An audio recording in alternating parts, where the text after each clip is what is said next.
Tasmania is one state with fewer energy problems than most, but it is a state also very sensitive to anything to do with health. At the last election, the Liberals lost their remaining seats in the House of Representatives in part as a result of Labor's Mediscare campaign. Jonathan Duniam is a Liberal senator from Tasmania. Jonathan Duniam, thanks for your time.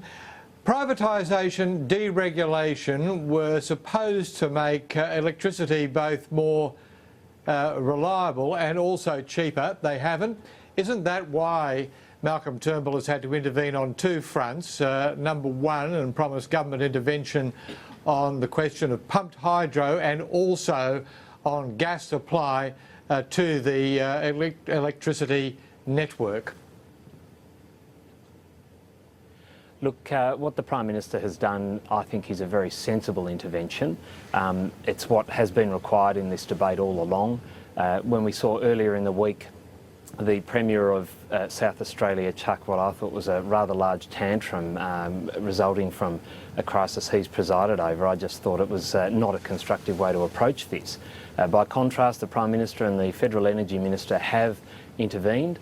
The other thing I'd like to see, though, too, is the New South Wales and Victorian gas moratoria lifted. I think we do need to see an expansion of gas exploration and development for energy purposes on the east coast of Australia. I think that's incredibly important as we move forward to ensure that we do have reliability in the energy sector for the years to come. So does that mean that on one point at least you're with Jay Weatherall, his suggestion and his plan indeed to give landholders 10% of gas royalties as an incentive to encourage more gas exploration? Is that something that needs to be considered in both New South Wales and Victoria as well? Well, I think there needs to be political will to ensure that we have access to natural resources when it comes to things like gas-fired electricity generation. So Mr Weatherall's plan might be something worth considering. I haven't seen the detail of it. As long as we don't impact on prime agricultural land, I think it's important that we don't impact on our ability to be the food bowl for the world. But on the pumped hydro as well, I mean, that's an exceptionally exciting development, and I think that will make a great difference with renewable energy to sustainability and reliability of the energy network on the east coast, including South Australia, as well as part of the national electricity market. But it's also exciting for Tasmania. So we've got the Tasmanian Energy Minister coming up to Canberra this week to meet with his counterpart to talk about options for our great state and what we might be able to do in that context.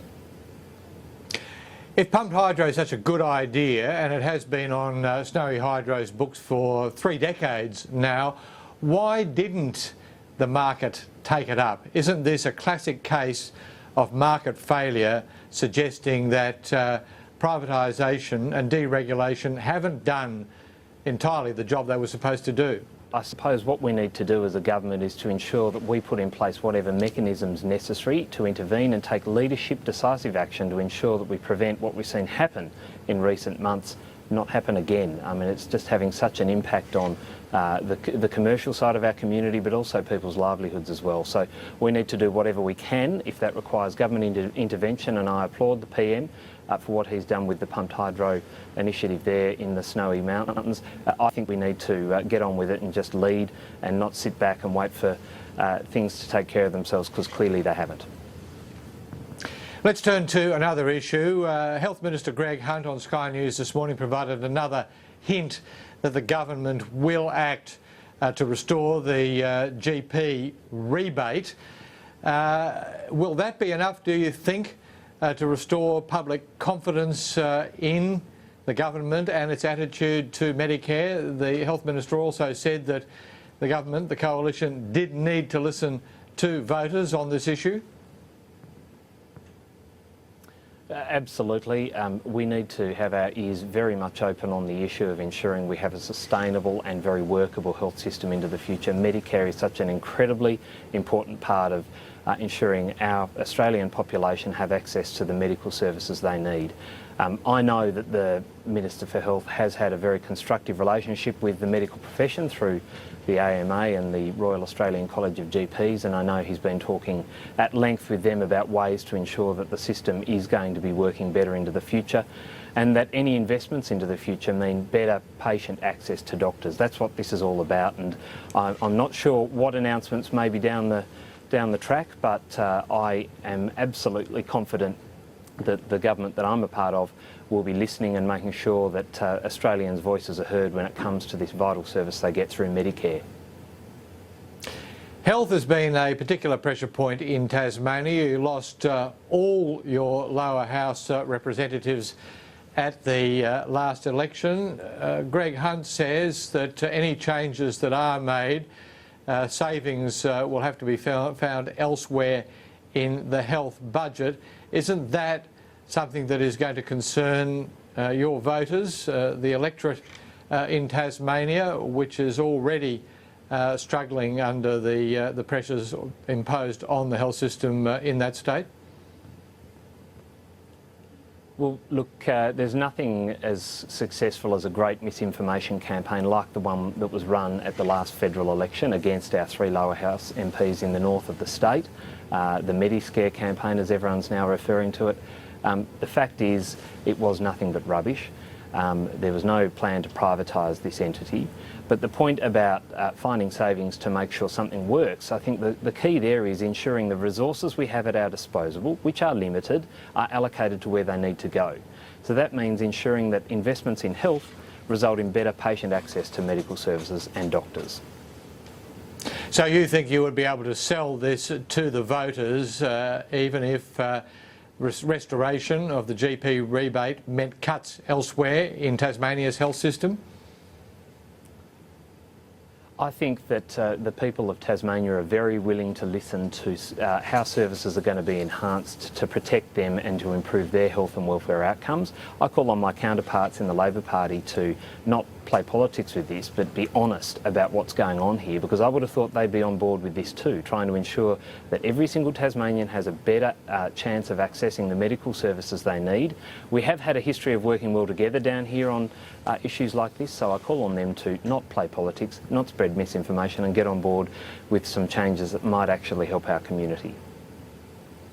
One final subject. Immigration Minister Peter Dutton has been admonishing the executives, 30 of them from big Australian companies, for presenting their personal views that the government ought to act on gay marriage, get it legalised.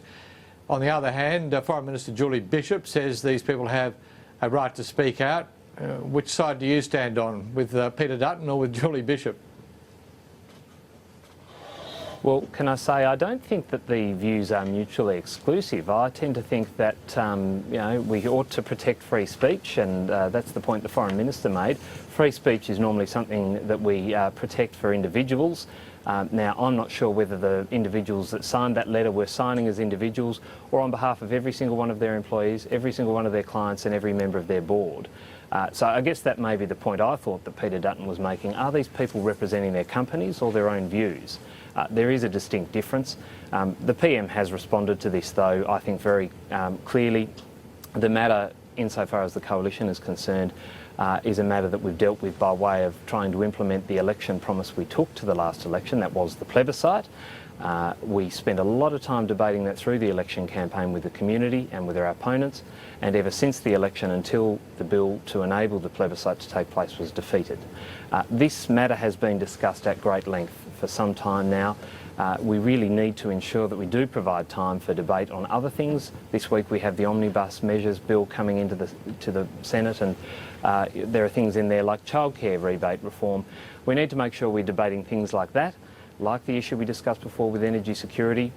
I think the PM's been very clear that the matter won't be dealt with in the Parliament other than by way that we attempted with the plebiscite earlier this term. You're also, of course, going to be having another discussion over something that divides the coalition. That is the question of Section 18C of the Racial Discrimination Act. Lying behind what these corporate executives have done there is a frustration within corporate Australia when you ask them to get behind the government's economic agenda, and you keep on having these discussions with yourselves over gay marriage, for which there's clearly majority support within the community, and indeed majority support within both houses of the federal parliament, and on section 18C of the Racial Discrimination Act, which both Scott Morrison and Barnaby Joyce say voters are simply not interested in, that it's not a vote switcher. Aren't you really making it harder for corporate Australia to get behind you when so many of the headlines are dominated by discussions about yourselves rather than about these issues that you want them to help you progress? Any good government, Jim, I believe, can walk and chew gum at the same time. We had an extensive debate on the matter of same-sex marriage earlier in the parliamentary term, and that was dealt with as I've just described. We also at the same time were trying to have discussions about tax reform, about employment relations reform and things like that. So I don't think it's right to suggest that these issues prevent us from being able to deal with other stuff, but once we've dealt with it in the way we said we would, we need to move on to other things. While the 18C discussion is taking place, we are doing other things. And I'd call on the business community to actually back us when it comes to us trying to get economic reform through. Don't sit back and wait for us to do everything. If it's going to benefit the community, benefit the economy, get on board and support us. Jonathan Duniam, I do appreciate your time. Thank you very much. Thanks, Jim.